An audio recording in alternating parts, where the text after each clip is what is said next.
네, 반갑습니다. 자, 오늘이 9월 2일입니다. 토요일이고요. 밤 10시 12분입니다. 자, 여러분 일주일 만에 다시 찾아뵙습니다. 오늘은 제가 영상을 좀 긴 텀으로 좀 말씀을 드리겠습니다. 혹시 제가 뭐 2주 정도, 3주 정도 혹시 영상을 올리지 않더라도 여러분 긴 텀으로 오늘 좀 말씀을 미리 드려 놓을 테니까요. 네, 참고하셨으면 좋겠습니다. 자, 종합지수는 제가 일주일 전에 여러분 찾아뵐 때요. 그때 제가 여러분께 이 보조지표를 보면서요. 한 번 정도 최소한 더 갈 자리는 충분히 있어 보입니다. 라고 말씀을 드렸죠. 초단기적으로. 그래서 월요일, 화요일, 수요일 정도까지는 큰 문제는 없어 보이고 다음 주 전체적으로도 네, 큰 문제 없이 상승이 나올 듯하다. 대신서 그 상승의 에너지는 좀 약할 듯합니다. 라고 말씀을 드렸습니다.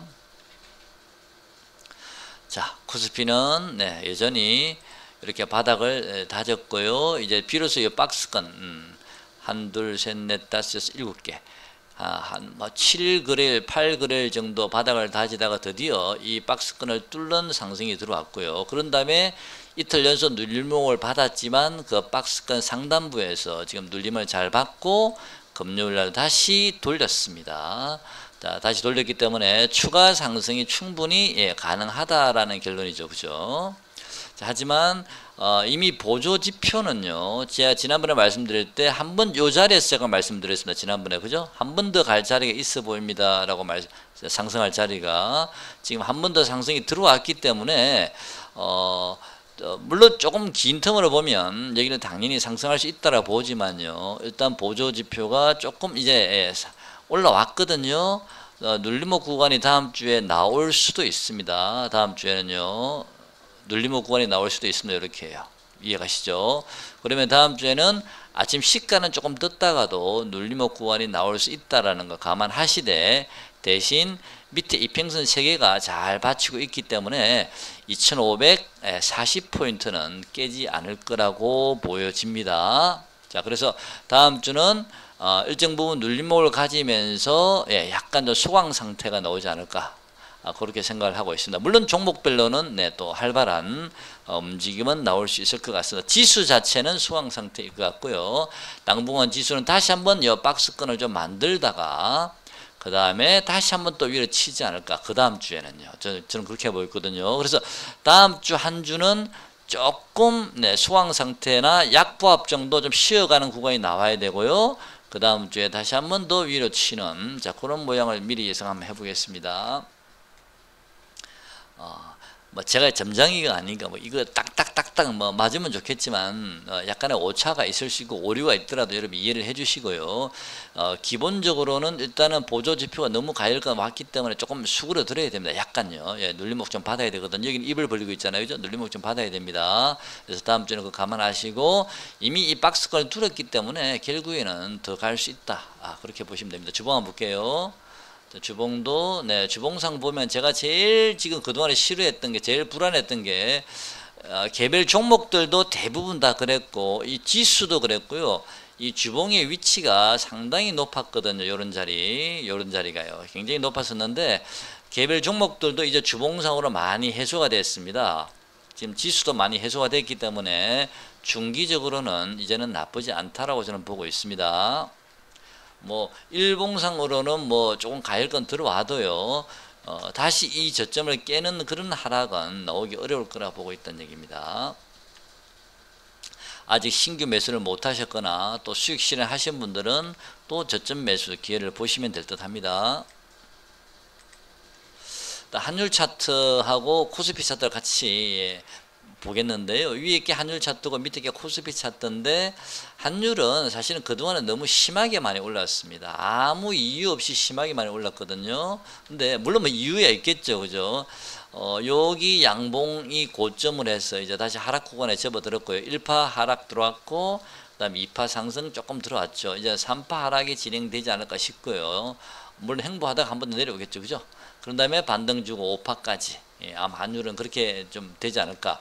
자, 코스피는 이 박스권 돌파 이후에 네, 연봉 2개 맞고 다시 급료를 띄웠기 때문에 당분 코스피도 요 121선인가요? 이 61선인가요? 이 61선이 있는 요 자리와 요 21선이 있는 요 자리 박스권에서 아마 다음 주도 조금 이렇게 소강 상태를 볼 가능성이 있다, 그런 얘기입니다. 그런 다음에 그 다음 주에는 다시 한번 위로 튈 수도 있지 않나, 그런 생각도 한번 하고 있습니다. 자, 주봉 보시고, 주봉도 보시면, 자, 이 왠지 보시면요, 환율 차트는 왠지 좀 분산되어 있는 느낌, 왠지 좀 산만한 느낌이 들죠, 그죠? 자, 이격들이 많이 지금 이평선간 이격들도 많이 벌어져 있고, 또 이미 꺾여버렸고요, 5일선이 또 11선도 꺾여버리고, 굉장히 좀 분산되어 있는 느낌이 들고요. 이 코스피 차트는 보시면 바닥을 다지면서 뭔가 좀 때를 기다리면서 뭔가 웅크리고 있는 듯한, 그렇게 에너지를 모으고 있는 듯한 그런 모습으로 보이지 않습니까? 제 눈에는 그렇게 보이거든요, 일봉상으로는요. 그래서 적어도 단기적으로라도 최소한 코스피는 네, 좀 더 유리한 국면이지 않을까. 차트 모양만 봤을 때 이건 너무 좀 분산되어 있다는 느낌이 듭니다, 환율 차트는요. 근데 주봉은 보시면 또 환율이 야무지게 지금 똘똘 뭉쳐 있거든요, 주봉으로는요. 물론 뭐 좀 더 행보를 할지는 모르겠습니다만은, 네, 코스피 차트와 환율 차트의 주봉을 보면요, 글쎄요, 아직은 우리가 이 방향성을 잘 모르겠다라는 생각이 들고요. 머지않아서 또 한번 승패가 갈림길이 한번 나오지 않나 그런 생각도 한번 해봅니다만, 아직은 주봉이니까요. 조금 더 우리가 지켜보시죠, 어떻게 움직이는지를.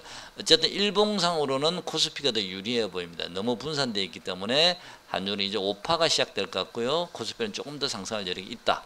적어도 직전 고점 정도까지는 올라가지 않을까, 그렇게 보고 있습니다. 자, 미국 나스닥 차트 잠깐 또 보겠습니다. 자, 나스닥인데요. 나스닥은 보시면 지난번 요 굵은 선 있죠. 제가 항상 이 굵은 선을 중요하게 보는 사람인데, 이 굵은 선을 지지를 받고요, 그 다음에 돌렸습니다, 그죠? 딱 그 굵은 선 근처에 와서 돌렸죠. 자, 그러면 일단 나스닥은 바닥이 어느 정도 나왔죠. 물론 뭐 다음 주 월요일부터 뭐 좀 조정이 들어올지 모르겠지만, 이 지난번 저점은 깨기가 좀 힘들지 않을까. 이미 5일선까지 올라탔기 때문에. 그리고 가장 저는 반가운 점은요, 나스닥도 주봉이 지난번에 이런 모양이었거든요. 굉장히 불안했었는데 이제는 바닥을 찍었죠. 침체권 찍고 이제 돌리는 과정이라서 당분간 중기적으로는 좀 안심해도 되지 않을까. 뭐 단기적으로는 뭐 오르락내리락 할 수는 있겠지만, 조금 더 긴 텀으로 보면 중기적으로는 이제는 또 다시 좀 안심해도 되지 않나, 자, 그런 생각을 좀 하고 있습니다. 이건 나스닥 주봉이었고요. 대략 이 주봉의 모양을 봤을 때는 대략 제가 보기에는, 이 전에도 한번 말씀드렸습니다. 여러분, 제가 나스닥은 최종적으로 어디까지 간다 그랬나요? 제가 중간에 1460 정도에서 1470인가 80까지 올라갔다가요, 그 다음에 좀 눌러지고 나서 제가 최종적으로는 1500, 그때 여러분께 30인가요? 1530에서 1560 정도를 제가 마지막 최종 목표가로 봐드린 것 같은데, 근데 이번에 보니까 1440, 50 정도까지 올라왔다가 눌림을 받았거든요. 여기까지 올라오진 않고 1460까지. 근데 이 모양을 봤을 때는 제가 보기에는 나스닥은요, 아마 이 최종 목표치가요, 이렇게 보시죠. 이 저점이 13,200 정도 잡고요, 그 다음에 14,400이죠, 그죠? 다시 볼게요. 13,200, 14,400이니까 대략입니다. 그러면 15,600 정도가 바로 다음 나스닥 최대치라고 저는 보고 있습니다. 다음 나스닥의 최대치요. 어디까지냐면은 줄을 수평선을 꺼보면요, 15,600이니까 대략 요 정도요. 바로 직전 고점 라인까지 올라가네요, 그죠? 이 자리요. 그래서 다음 나스닥의 목표치는 15,600포인트니까요. 거기까지는 제가 지금 최대치를 제가 말씀을 드린 겁니다. 거기까지는 무난히 가지 않을까. 자, 거기서부터는 좀 조심해야 될 수도 있겠다라는 생각을 합니다. 그때는 다시 보유하고 있는 물량들을 좀 정리를 하고 또 어떻게 돌아가는지를 좀 지켜봐야 되지 않을까라는 생각이 좀 들거든요. 그래서 이번에 잘 눌림을 받고 돌리고 있기 때문에 또 특히 주봉의 보조지표가 아주 제가 원하던 대로 이제 침착한 거에 들어가고 이제 시작하는 거라서 당분간은 중간중간 조금 굴곡은 있어도요. 결국에는 마스닥은 15,600 정도가 최대치로 보여집니다. 다음 목표치는요. 꼭 기억하시기 바랍니다. 자, 그렇게 되면 코스피는 우리도 이 지난번 고점 2660은 결국에는 지나고 보면 돌파할 수 있지 않을까요? 뭐 한 2700 갈지 2750 갈지 모르겠지만 어쨌든 거기는 우리도 돌파할 수 있을 거라고 봅니다. 나스닥이 15,500까지 간다 그러면요. 한 2700까지는 가지 않겠습니까? 자, 그런 생각도 좀 듭니다. 자, 지금은 지수는 이제 지난번 영상에도 말씀드렸습니다. 지수는 이제는 큰 의미는 없다. 뭐 지수가 급락하거나 폭락하는 지수 상황이 아니라면 이제는 그런 어떤 두려움은 어느 정도 해소되고 있는 과정이기 때문에 다시 여러분 지수를 보지 마시고 종목에 집중 지난번에 하시라 말씀드렸습니다. 자, 종목은 제가 웬만하면 여러분께 영상 올려드릴 때 말씀을 잘 안 드립니다. 웬만하면요. 그냥 대표적인 종목 몇 개만 추려서 말씀드리는 정도인데 예, 종목을 여러분께 말씀드리기는 제가 좀 부담스럽습니다. 네. 어쨌든 제가 메모장 한번 같이 보시죠. 자, 일단 제가 자주 말씀드린 종목이죠. 반도체 DDR5 관련주 심택하고 대덕전자를 제가 여러분께 대표적으로 자주 말씀드리면서 반도체 관련주는 심택이나 대덕전자, 한미반도체, 이수페타시스 정도를 제가 자주 말씀을 드렸습니다. 그리고 전에 한두 말씀드린 주승엔지니어링까지 그 정도로 저는 보고 있거든요. 반도체 관련 종목은. 그래서 일단 심택 한번 보시죠.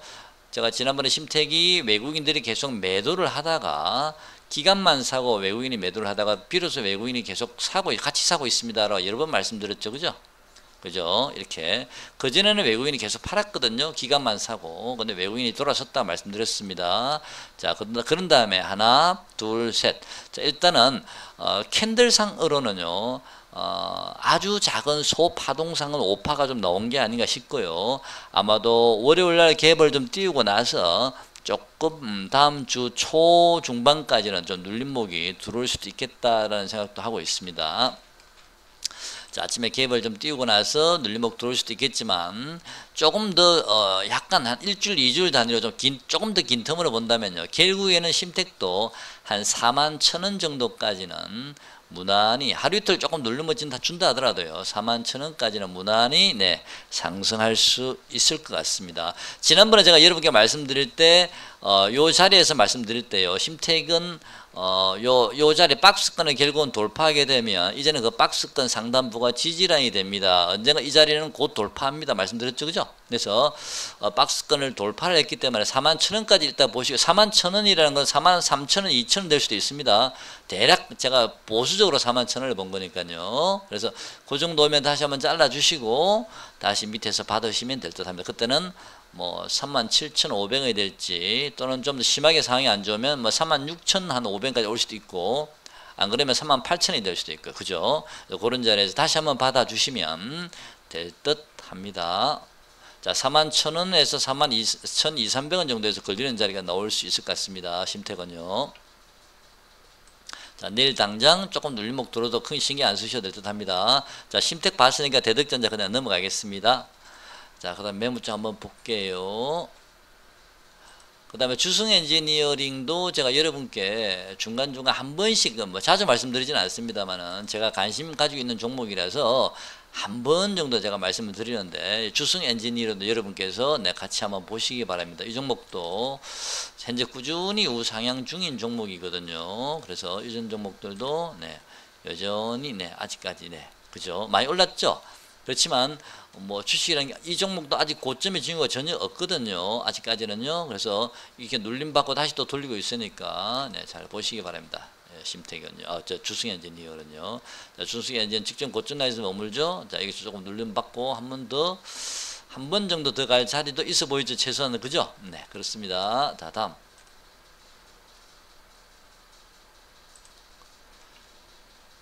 그 다음에 전기차 배터리 관련주, 전력용 반도체라고 제가 표현을 했는데, 굳이 이 종목들이 전력용 반도체는 아닙니다. 전력용 반도체는 아닌데 파두라는 종목도 여러분 좀 관심 가져 보시고요. 이 파두라는 종목을 좀 우리가 공부를 좀 미리 해둘 필요는 있겠다라는 생각이 들거든요. 그래서 내일 당장 제가 월요일에 당장 파두를 매수하시라는 뜻은 아닙니다. 단지 파두는 충분히 세력들이 좀 한번 땡길 수 있는 그런 조건을 갖춘 종목이 아닌가라는 생각을 개인적으로 하고 있습니다. 파두는 8월 7일 날 상장이 됐거든요. 상장된 지가 얼마 되지 않았습니다. 한 달이 채 안 됐는데요. 이 친구는 뭐 1개월 차에 또 기간 보호예수 물량이 풀리고요. 뭐 또 3개월 차에도 또 보호예수 물량이 풀리고 이런 게 있어가지고 좀 보호예수 물량이 좀 짧습니다. 얘는. 그래서 종목은 충분히 한번 크게 땡길 수 있는 종목을 갖춘 조건은 갖춰 있는 종목 같은데 지금은 기간 예수 물량이 보호예수 물량이 중간중간 뭐 1개월, 3개월, 6개월 단위로 풀릴 수가 있기 때문에 그 부분은 조금 우리가 감안을 해서 무리하게 서둘 필요는 없고 어쩌면 이 종목은 일정 부분 박스권을 만들면서 좀 그런 기간 보호 예수 물량을 흡수해 가면서 어느 정도 좀 되면 돌리지 않을까라는 생각도 하고 있거든요. 그래서 무리하게 추격 매수를 하실 필요는 없고 박스권 하단부에 오면 잡아서 또 상단부에 오면 던져주고 뭐 이런 식으로 매매하셔도 되고요. 아직은 상장된 지 얼마 안 됐기 때문에 조금씩 그 박스권의 저점을 높이고 고점을 높이는지도 한번 체크해 보실 필요도 있지 않나 보여집니다. 어쨌든 파두라는 종목은 한번 땡길 수 있는 그런 좋은 조건을 가진 그런 종목이다라고 보고 있는 게 이 친구가 AI하고 빅데이터 관련주이거든요. 그래서 우리가 좋아하는 AI 빅데이터 그런 관련 종목이고요. 그 다음에 5G나 자율주행하고도 연결되어 있습니다. 자, 자율주행요. 그래서 이 친구는 데이터에 기반한 이 AI나 빅데이터나 이런 쪽이기 때문에 요즘은 데이터 수요가 폭발적으로 증가하고 있지 않습니까? 그래서 빠르게 성장할 수 있는 그런 산업이기 때문에 그런 조건을 가지고 있는 종목이거든요. 실적은 보면 지금은 굉장히 안 좋습니다. 실적 보고 들어가시기는 좀 그렇고요. 여러분들 잘 아시다시피 종목이라는 게 실적이 좋다고 해서 뭐 급등하고 그렇지도 않지 않습니까? 네. 일단 그러한 위로 당길 수 있는 조건을 두루두루 갖추고 있는 종목이기 때문에 어느 시점에서는 한번 당기지 않을까라는 생각을 하고 있습니다. 그래서 지금은 기간 보호 물량들이 3개월 정도 뒤에는 한 21만 4,800주 정도가 풀리거든요. 전체적으로 주식 수를 보면 한 4.86% 정도 풀릴 가능성이 있고요. 또 6개월 하락 받은 종목이 받은 수량이 있는데 6개월 동안은 내가 매도하지 않겠다라고 뭐 6개월 뒤에는 매도가 가능하다는 얘기죠. 기간 보호에서 그 수량이 92만 9,396주 정도 됩니다. 전체적으로 보면 한 21% 정도 되거든요. 그래서 이 6개월만 지나고 나면 이 종목은 더 이상 기간 보호 예수 물량이 없습니다. 단기적으로. 그래서 충분히 그대로 땡길 수도 있기 때문에 6개월까지 기다렸다가 땡기는 건지 아니면 뭐 어떻게든지 잘 모르겠으나 저도 어쨌든 여러분 길게 보시고 좀 관심을 가져보시기 바랍니다. 이 종목은 여러 조건들을 가지고 있는 그런 종목이다라고 보여지고요. 기간 보호 예수 물량 잘 체크하시고 세력들이 어떻게 이 종목을 끌고 가는지 일단은 지금은 박스권에서 매수 매도를 반복하면서 저점과 고점을 올려나가는지부터 한번 체크해 보시기 바랍니다. 그 말고도 뭐 DA테크라든지 코아시아 같은 종목들도 있으니까요. 이런 종목들도 여러분 뉴스 검색하시고 좀 차트도 보시고 수급도 보시면서 좀 관심 가져보시기 바랍니다. 그 다음에 제가 원래 이 종목을 여러분께 제가 말씀을 안 드리는데 그래도 뭐 제가 또 한 달 뒤에 또 찾아뵐지 어찌될지 모르고요. 또 이거는 여러분께서 공부를 좀 하셔가지고 연구를 해보시면 됩니다. 그죠? 네. 그 다음에 전기차 배터리에 대해서 제가 말씀을 좀 드리고 싶은데요. 일단 차트 한번 보겠습니다. 전에 제가 전기차 배터리 관련주는 에코프로를 한번 볼까요? 에코프로가 조금 요즘 꺾였죠. 다시 한번 보죠. 에코프로 전에 제가 여러분께 90만 한번 말씀드렸다가 거기까지 안 오고 또 가버리는구나 라고 제가 지난번에 말씀을 드렸는데 다시 꺾였습니다. 반도체 쪽이 갑자기 움직이니까 전기차가 또 수급이 꺾여버렸거든요. 그래서 다시 한번 저는 에코프로를 90만원을 다시 한번 기다려 보겠습니다. 저는 이 90만원이 오기 전까지는요, 안 올 수도 있거든요. 만약 90만원 안 오고 날아가 버리면 에코프로는 제 게 아니다고 저는 생각하고 있기 때문에 저는 현재는 전기차 배터리 쪽은 매매를 전혀 안 하고 있습니다. 머릿속에 자꾸 90만원이 또 올라서 매매를 못 하겠더라고요. 이렇게 그 위에 있을 때는. 그래서 에코프로 90만원 오는지 다시 한번 체크해 보겠습니다. 저는 개인적으로 전에 말씀드렸죠. 90에서 100 정도 갔다가 다시 한번 90을 살짝 깨고 85나 86까지 왔다가 다시 올라가는 그런 모양을 저는 그리고 있기 때문에 정말 그렇게 될지 안 될지는 모르겠지만 그 상황이 오지 않으면 저는 전기차 배터리 관련주는 당분간 쳐다보지 않습니다. 안 오고 날아가 버리면 그때는 어쩔 수 없죠. 그죠? 저는 충분히 저한테 그 가격까지 안 오더라도 다시 그 전에 돌아서 날아간다 하더라도 저는 충분히 내가 들어갈 수 있다라 진입할 기회는 분명히 있을 거라고 보고 있거든요. 그래서 여유 있게 기다리고 있습니다. 그 다음에 또 전기차 배터리 관련주 중에서요, 포스코 홀딩스 한번 보시죠. 포스코 홀딩스도요, 저는 개인적으로는요, 이거는 뭐 제가 그냥 개인적으로 생각하는 거니까 여러분 참고로 마시지 굳이 따라할 필요 없습니다. 안 올 수도 있으니까 저는 포스코홀딩스는 45만원을 최저점으로 보고 있고요. 만약에 이 친구가 45만원까지 안 온다면 뭐 47, 8만원까지라도 한번 오지 않을까. 저는 그렇게 개인적으로 보고 있기 때문에 저는 50만원 이하 50만원을 깨지 않으면 저는 포스코홀딩스도 관심이 지금 없습니다. 이건 제 개인적인 생각이니까 여러분 그냥 참고로 마시면 됩니다. 자, 에코프로 BM은 뭐 거의 반토막이 났기 때문에요. 포스코홀딩스나 에코프로가 만약에 90만원 빠지고 또는 뭐 40한 5, 6만원, 6, 7만원 빠지게 되면 에코프로 BM은 또 어디까지 빠질지는 제가 잘 모르겠습니다. 어쨌든 이미 반토막이 났거든요. 그래서 무리하게 제가 물타기 하지 마시라고 여러 번 그때 말씀을 드렸습니다. 네. 그리고 배터리 관련주는 제가 여러분께 말씀드렸죠. 이 친구들이 다시 지난 고점까지 가려고 그러면은 최소한 1년 반, 길면 2년까지 기다리셔야 된다라고 말씀을 드렸고요. 가격 조정이 충분히 나와야 되고 그 가격 조정이 끝나고 나면 기간 조정까지 나와야 된다라고 말씀드렸고 충분히 아마 보유하신 분을 지치게 만들 거라 말씀드렸습니다. 네. 다음에는 요 얘기는 제가 이제 안 할게요. 보유하고 계신 분은 기분 나쁠 수 있으니까. 네. 자, 그 다음에 자, 다시 메모장 보겠습니다.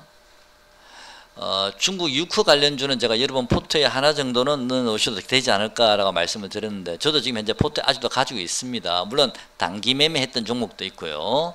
자, 롯데관광은 단기 매매를 끝냈고요. 어저께요. 금요일날요. 그 다음에 또 하나 더 종목은 보유하고 있습니다. 화장품 관련주는요. 롯데관광, 현대백화점도 매매를 했다가 바로 매도를 했고 롯데백화점, 롯데관광, 호텔신라, 뭐 글로벌 텍스프리 등등 뭐 쭉 있는데요. 차트 한번 같이 보시죠. 롯데관광개발은요 바닥에서 거의 따블 근처까지 올라왔죠. 그죠? 만약 9,000원을 기준으로 잡고 17,000 최고점 17,680원이면 9,000 따블이 18,000원이잖아요. 그죠? 그러니까 이 친구는 거의 한 방에 그냥 따블 근처까지 올라왔기 때문에 좀 조정을 받아야 된다. 가격 조정 받아야 되고 약간의 기간 조정은 좀 받아야 되지 않을까. 왜냐하면 중국의 유커가 9월 28일 날인가 공식적으로 이제 와서 뭐 10월 6일까지인가요? 우리나라에 머문다. 중국 춘제 때문에. 그죠. 그래서, 물론 뭐 주가의 고점은 그 전에 나올 수도 있겠습니다. 며칠 전에 나올 수도 있는지 모르겠습니다만은, 어쨌든, 아직도 지금 9월 2일이니까 많이 남았잖아요. 그죠? 그러면 한 1, 2주 정도는 가격 조정이 좀 더 들어올 수도 있고요. 그 다음에 행보하는 자리가 필요할 수도 있고요. 그죠? 그런 다음에 모르겠습니다. 한 번 더 요 기간 이전에 1, 2주 전에 또 다시 한번 위로 쏠지 그게 마지막 파동이 될지 그건 모르겠습니다만은 일단 지금은 어쨌든 가격 조정이 좀 더 나올 수도 있고 기간 조정이 조금 필요합니다. 1, 2주 정도는요. 자, 그리고 요 종목은 수급을 잘 보셔야 됩니다. 기간이 쭉 사오다가, 지금은, 매도 한번 나왔죠, 금요일 날. 그 외국인은 대량으로 팔다가 조금 들어왔죠. 뭐, 주거니 받거나 하고 있는데요. 지금은, 아직은 들어갈 타이밍은 신규 매수는 아닙니다. 현대백화점 보겠습니다. 현대백화점도 네 쭉쭉 올라왔는데 요 고점을 못 넘기고 지금 여기서 박스권 만들고 있죠, 그죠? 그래서 현대백화점도 아마 이 저점보다 조금씩 저점은 올려가겠죠. 이번 내려오는 저점이 뭐 21선 정도에 터치할 수도 있고 아니면 11선 터치할 수 있겠지만 어쨌든 이 저점 올려가는 이런 고점은 놔두고 저점 올려가는 그런 박스권을 만든 다음에 아까 말씀드린 그 춘지의 기간 1, 2주 이후에 한 번 더 때리고 일단 또 시세를 좀 마무리할 수도 있지 않나라고 보여집니다. 그렇다면 이 친구도 지난번에 제가 이 친구는 제가 73,000원에서 75,000원 정도, 76,000원 정도만 보라 그랬는데 경우에 따라서는 만약에 파동으로 굳이 간다면요 한 8만 한 2, 3,000원까지도 최대 연련에 있습니다. 최대치는요 8만 2, 3,000원이라 그래봤자 지금 6만 8,000원이니까요. 그래도 뭐 이 친구는 현대백화점 무거운 주식이니까 어쨌든 당분간 이 친구도 마찬가지로 이렇게 박스권을 만들 가능성이 있어 보입니다. 이렇게 박스권을 만들 가능성이 있어 보이거든요. 그래서 약간의 가격 조정과 기간 조정 이후에 1, 2주 정도 이렇게 에너지를 모은 다음에 그 춘지의 기간 한 1, 2주 전에 지금 9월 2일이니까 앞으로 4주 남았죠. 9월 26일까지는 그죠? 그러니까 그 4주를 이 친구들이 적절히 활용하지 않을까. 그래서 다음 주부터는 가격 조정과 기간 조정이 좀 들어간다는 거 감안하시기 바랍니다. 자, 그래서 중국 유크 관련주는 다 말씀을 드린 것 같고요. 그 다음에 또 보겠습니다. AI나 뭐 산업용 로봇인데 로봇주도 벌써 한번 지난주 주말 후반 쪽에 많이 뛰었죠. 이렇게 한번 우리가 매스컴이라든지 각종 뭐 이런 데서 뭐 로봇 나왔기 때문에 한번 튀게 되면 또 좀 쉬었다 갈 겁니다. 얘들은. 그래서 마음 AI가 삼성이나 현대에서 지금 뭐 잠깐 들러봤다 뭐 이런 얘기도 있죠, 그죠? 지난번에 그 무슨 로봇이었죠? 그 로봇도 삼성이 투자를 했다 하는 바람에 그때 투자했다라고 말 나왔을 때가 언제 있었냐면 가격적으로 그때 제가 기억하기로는 한 7만 얼마였던 것 같거든요. 근데 결국은 15만 원 정도 갔으니까 글쎄요. 마음 AI는 지금 너무 많이 올라 있습니다. 조정이 좀 필요하긴 하지만요. 그 조정 이후에 한 번 더 또 저번 그 친구 갑자기 뭐죠? 갑자기 생각이 안 납니다. 그 로봇 있었잖아요. 삼성이 관심 가지던 로봇. 네, 그 친구처럼 한 번 더 갈 자리가 나올지 모르겠습니다. 여러분 참고하시고요. 일단 관심 있으신 분들은 지금은 너무 떠 있거든요. 굳이 무리해서 지금은 따라 들어갈, 물론 뭐 조금 길게 보시는 분들은 뭐 어떨지 몰라도요. 지금 이 친구도 보시면 하나, 자 물론 캔들로 보면 하나, 둘, 셋. 지금이 이제 월봉상으로 이제 9월 2일이니까 이 양봉이 아직 음봉으로 바뀐 게 아닙니다. 양봉이 있으면 이 양봉이 계속 이어질 수도 있습니다. 이렇게 그죠? 이게 음봉이 나왔을 때 캔들선은 오파가 나오는 거지만 하지만 이 파동을 보면요, 이 친구도 여기가 여기까지 하나의 파동이 나와버린 거고요. 다시 이렇게 가고 길게 뭐 이렇게 갈 수도 있거든요. 그래서 이 친구도 좀 관심은 가져보셔도 될 듯합니다. 근데 저점을 잘 공략을 하셔야 되는데 그 저점이 세력 마음이니까요. 어디에서 저점을 만들지는 알 수는 없거든요. 뭐 요런 자리 한번 와주면 3만 원 정도, 아니면 좀 심하면 요런 자리까지 와주면 더 좋겠죠. 딱 좋은 자리는 이 자리인데 그죠? 가격도 싸고 27,000원 정도 오면 참 좋겠지만 36,000원짜리게 27,000원 오기 쉽지는 않다. 지금 보기에는 그죠? 어쨌든 뭐 요 자리 오면 정말 좋고요. 아니면 뭐 요런 자리도 괜찮고요. 그죠? 요런 자리는 분할 조금 들어가고 안 되면 밀리면 또 들어가면 되고 그죠? 그래서 마음 AI도 좀 관심을 가져 보셔도 될 듯합니다. 지금은 이렇게 떠 있을 경우에는 글쎄요. 수급 한번 볼까요? 기간 외국인 수급은 아닌 것 같고 이거는 그죠? 좀 떠 있으니까 조금 제가 보기에는 무리하게 달려들 필요는 없고요. 만약에 날라가 버리면 내 거 아니다 생각하시고 여유있게 대응하셨으면 좋겠습니다. 급하게 들어가지 마시고 급하게 들어갔다가 오히려 물릴 수가 있습니다. 충분히 기다리셨다가 제가 말씀드린 가격들 잘 체크하시고요. 그 다음에 또 한번 보겠습니다. 하나시스템이라는 종목 제가 가끔 여러분께 말씀을 드렸는데요. 이 종목은 제가 지금 진입을 못하는 이유가 한 11,500원 정도 아유 아닙니다. 저는 이 코스피가 지난번 말씀드린 그 2,500을 깨고 2,425포인트를 중심각으로 해서 하락이 한 번 더 나왔을 경우에 하나 시스템이 저는 11,500원까지도 밀릴 수 있다라 봤거든요. 13,000원은 깰 거라 봤고요. 근데 13,000원 깼는데 12,800 얼마인가 장중 저점을 찍고 다시 올려놨는데 저는 하나시스템이 11,500원까지 올라나 생각도 들고요.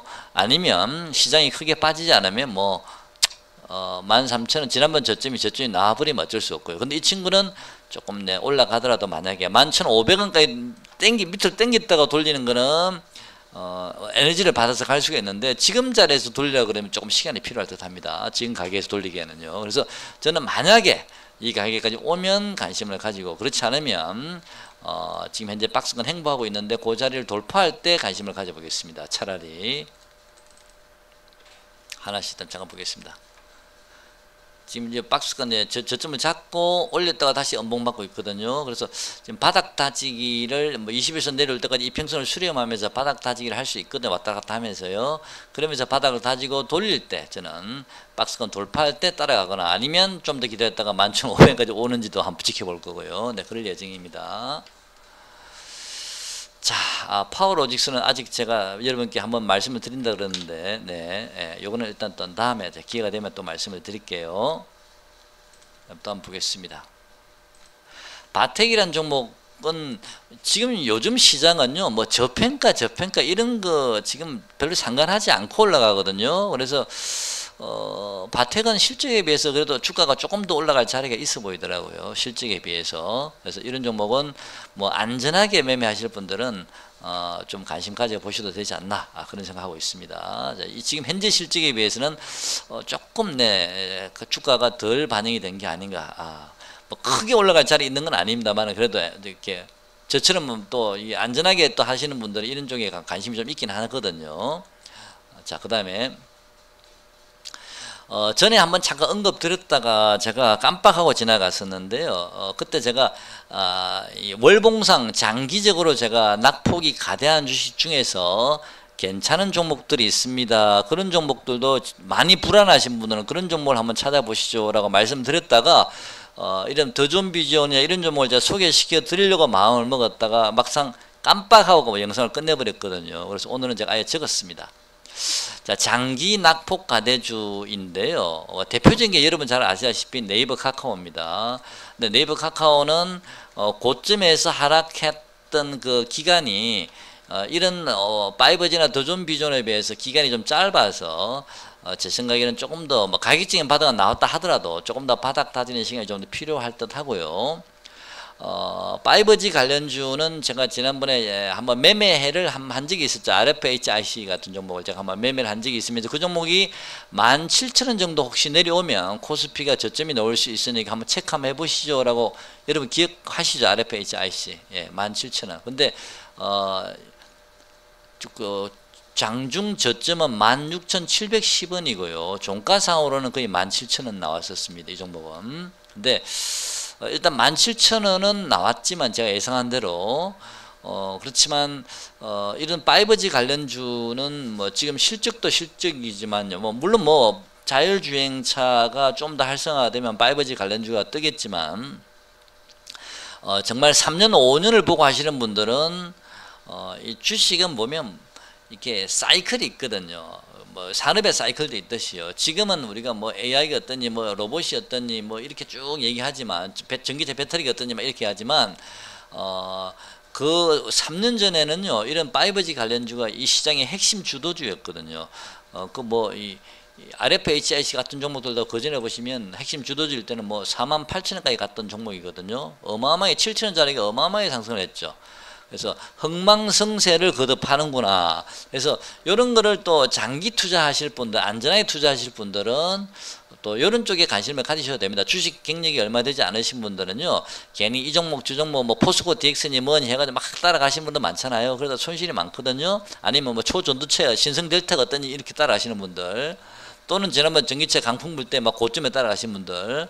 자, 그래서 그런 매매, 경력이 짧으신 분은 그런 매매보다는요, 그냥 은행에 저축한다 생각하시고, 일부 포트 일부만, 다 들어가는 건 아닙니다. 일부만, 이런 종목도 좀 넣어놓으셔도 괜찮다라고 보여지는데, 문제는 이렇게 장기적으로 하락을 했기 때문에 바닥쯤이 어딘지를 지금 아직 정확하게 나오지는 않았거든요.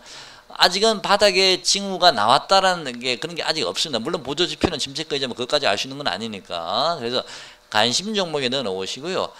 바닥을 잡고 돌리는지를 한번 잘 체크해 보시기 바랍니다. 이런 종목들은요. 물론 뭐 여기까지 내려와 버리면 뭐 뒤도 볼 것 없이 사버리면 되겠지만 여기까지는 안 올 것 같거든요. 그래서 어쨌든 어느 지점에서 바닥을 돌리는지를 잘 보시기 바랍니다. 여기서 지금 바닥을 돌려서 돌아가는지를 보셔야 되는데 그 전에 가장 먼저 봐야 될 것은 수급이거든요. 근데 수급이 금요일 날은 외국 기관이 좀 팔았지만 그전에는 수급이 조금 들어오는 듯한 느낌이 들었었어요. 약간 기관 외국인들도 관심을 좀 가진다 생각이 들었는데 강력하지는 않습니다.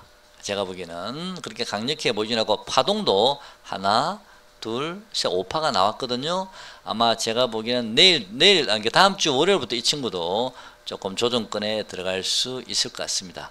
조정을 받을 때 또 어디까지 조정을 받고 기관 외국인 수급도 체크하시면서 이런 종목들은 확인하고 들어가시는 게 조금 내가 조금 비싸게 사더라도 확인하고 들어가시는 게 좋습니다. 왜냐면 이런 종목들 급등해서 올라가기 힘들거든 당장은요. 그래서 의미 있는 거래가 실리면서 의미 있는 캔들이 나오기 전까지는 조금 기다려 보시죠.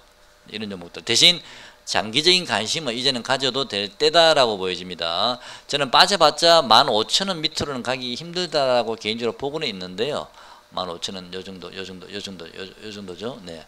그렇지만 얼마 남지는 않았지만요. 지금 17,700원이니까 아직도 제법 되거든요. 그래서 15,000원까지 올지 안 올지도 모르겠습니다. 일단 확인하고 가시기 바랍니다. 이런 종목들이 이제 KMW 같은 종목은 외국인들이 조금 관심을 가졌었거든요. 그 전에 제가 봤을 때는요. 요 어딨나? 요 때 보면요. 외국인들이 쭉 샀었어요. 요 밑에 이제 보이질 않는데 그러다가 별로 많이 팔지는 않고 있다가 어제 그제 좀 많이 팔았네. 좀 오르니까 던져버렸네. 그죠? 자, 그래서 이런 종목들은 조금 시간이 필요할 듯 합니다. 그죠? 일단 관심 종목에 넣어 놓으시고요. 나중에 기회가 되면 포트에 하나 정도 넣어 놓으셔도 괜찮다라는 생각이 듭니다. 지금은 아직 관심 종목에 넣어 놓으시고 확인하시고 나서 매매 들어가셔도 될 것 같습니다. 제가 기회가 되면 다시 말씀드릴게요.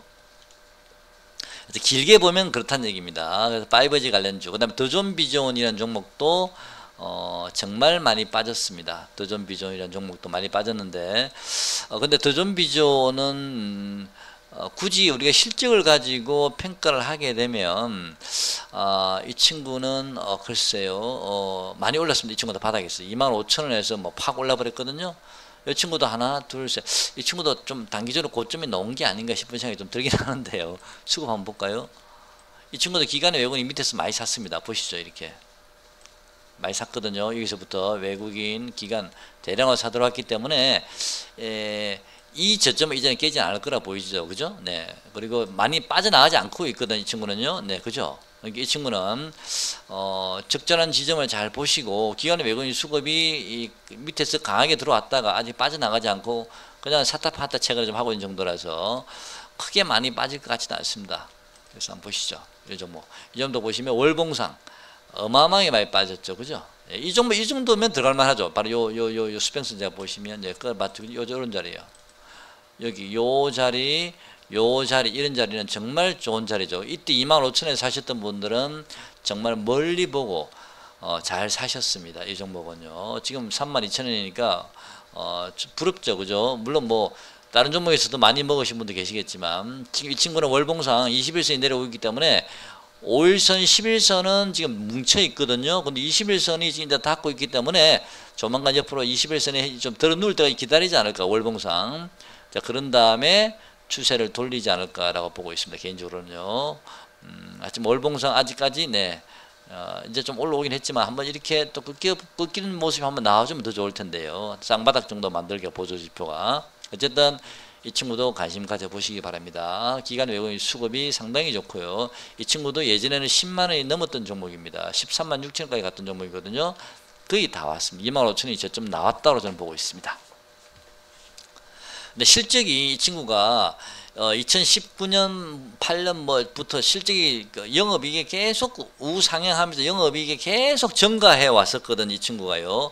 그런 영업이익이 증가해 오면서 주가는 계속 우상향으로 갔었는데, 그러니까 그때는 맥시 연계 펄을 좀 많이 줬어요. 뭐 일반적으로 우리 보통 펄을 시장 평균 펄가 보통 10 정도 되는데 뭐 이 친구는 펄을 20을 준다니까 높게 줬었거든. 계속 성장하고 있었으니까.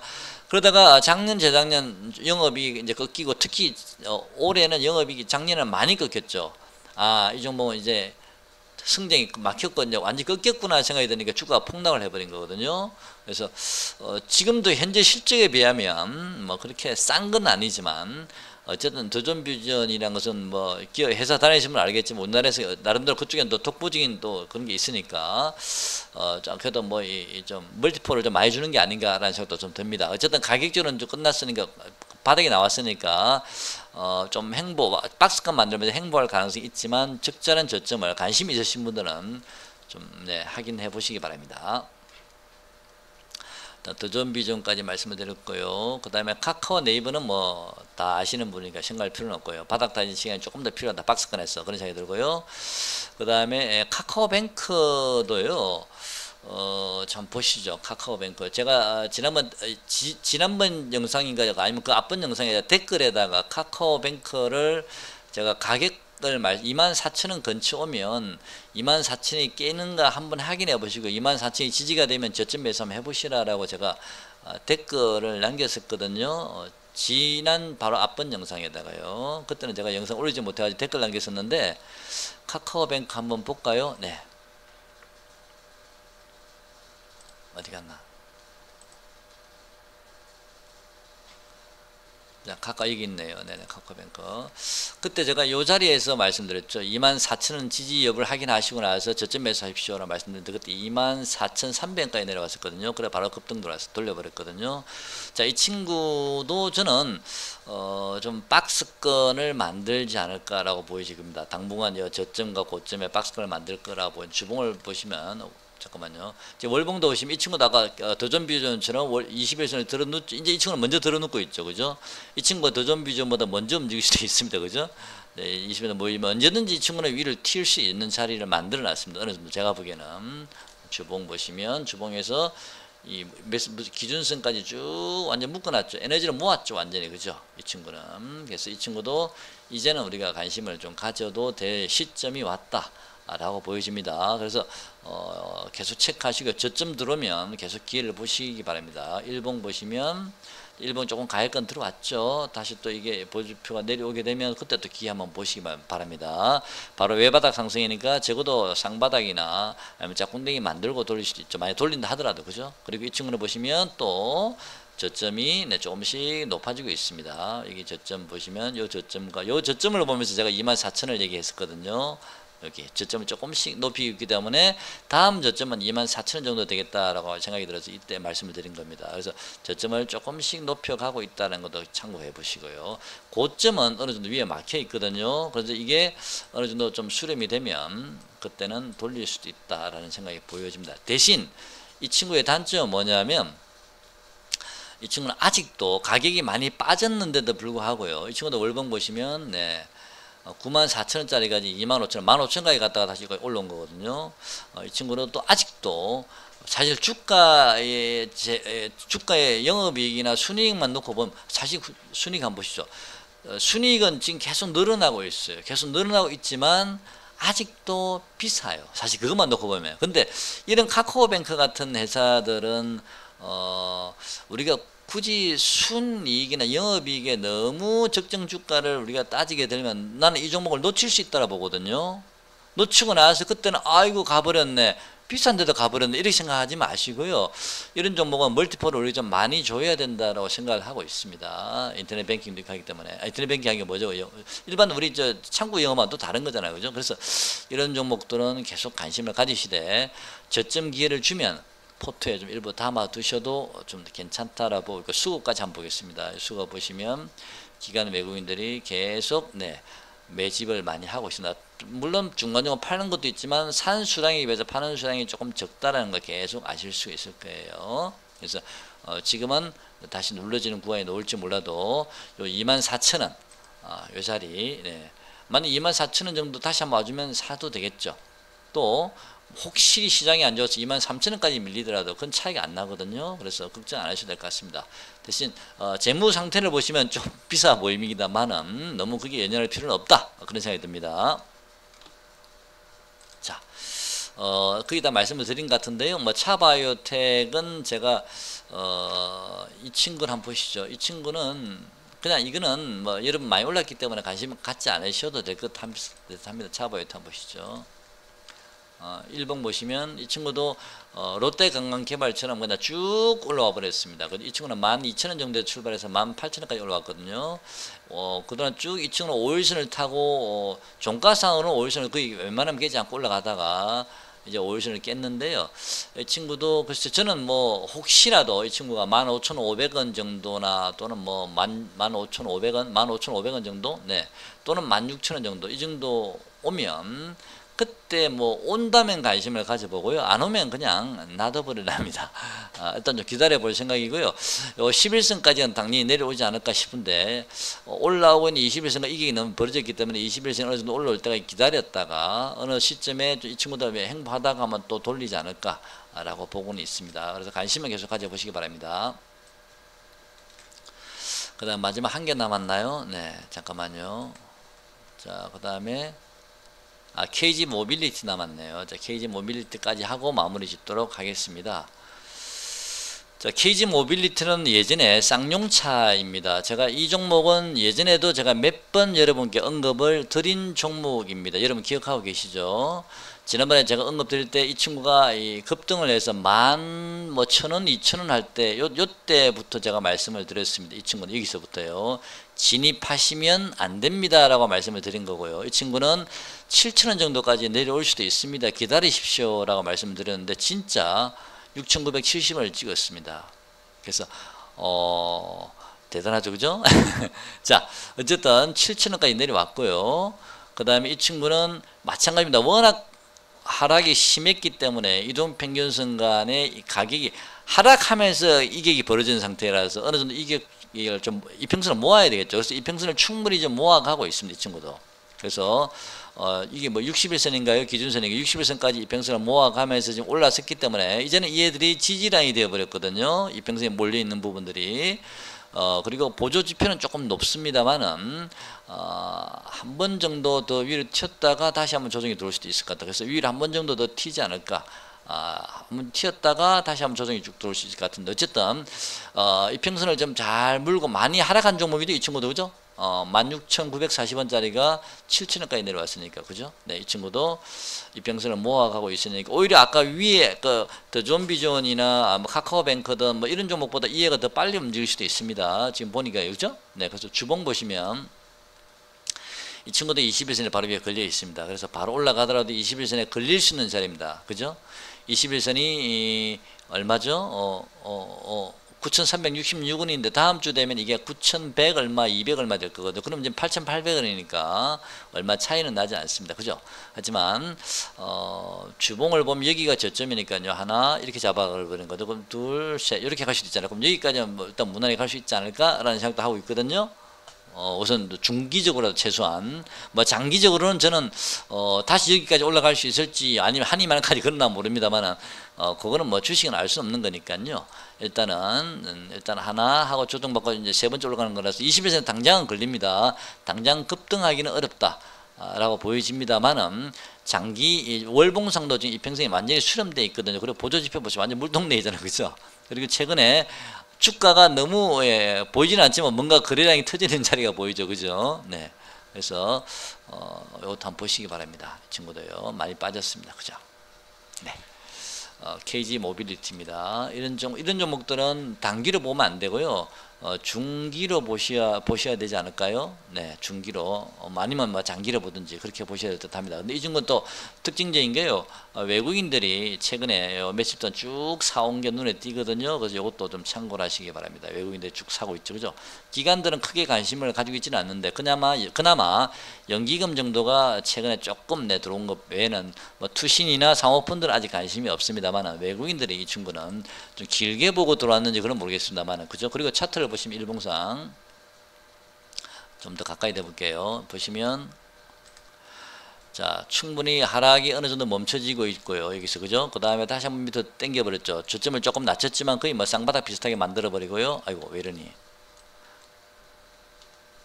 네, 거의 쌍바닥 비슷하게 만들어 버리고 그 다음에 자 이렇게 올리고 눌려지고 올리고 다시 한번 밑으로 훅 뺐다가 다시 이 거래가 터지면서 또 올려버리고 그러면서 그 위에서 세워 있다가 다시 또 조금 올리고 옆으로 또 이틀 연속 조그마한 양봉이 되어 있죠, 그죠? 그죠? 그래서 이런 거래량들이 저는 좀 굉장히 좀 눈에 띈다라는 생각이 좀 듭니다. 그래서 이런 종목은 좀 중기적으로 한번 보시고 아니면 좀 길게 보시든지 보조지표는 조금 높다는 거 감안하시고요. 한 번 정도 턱 튀었다가 네, 또 좀 쉬어갈 것 같습니다. 이게 한 번 정도 이렇게 탁 튀었다가 좀 쉬어갈 것 같거든요. 그래서 보조지표는 좀 높아 보이니까 진입하기가 부담스러우신 분들은 좀 기다려 보시다 유심히 관찰해 보시기 바랍니다. 자, 오늘 영상 여기까지 하고요. 제가 오늘은 지금은 종목 장세이기 때문에 제가 관심 있는 종목 위주로만 말씀을 드렸기 때문에요. 이 개인적인 관심 종목이라서 이 외에도 좋은 종목들이 너무도 많을 겁니다. 그죠? 또 여러분들 관심 있는 종목도 많으실 거고 또 다른 분들이 얘기하는 종목도 많으실 텐데 그냥 제 개인적으로 관심 있는 종목이다라고 생각하시고요. 여러분 참고가 되셨으면 좋겠습니다. 자, 이제는 좀 길게 보고자 말씀을 드렸기 때문에 제가 일주일마다 찾아뵙지 않더라도 여러분 충분히 매매에 좀 참고가 되시지 않을까 싶습니다. 자, 오늘 영상 여기까지 하겠습니다. 고맙습니다.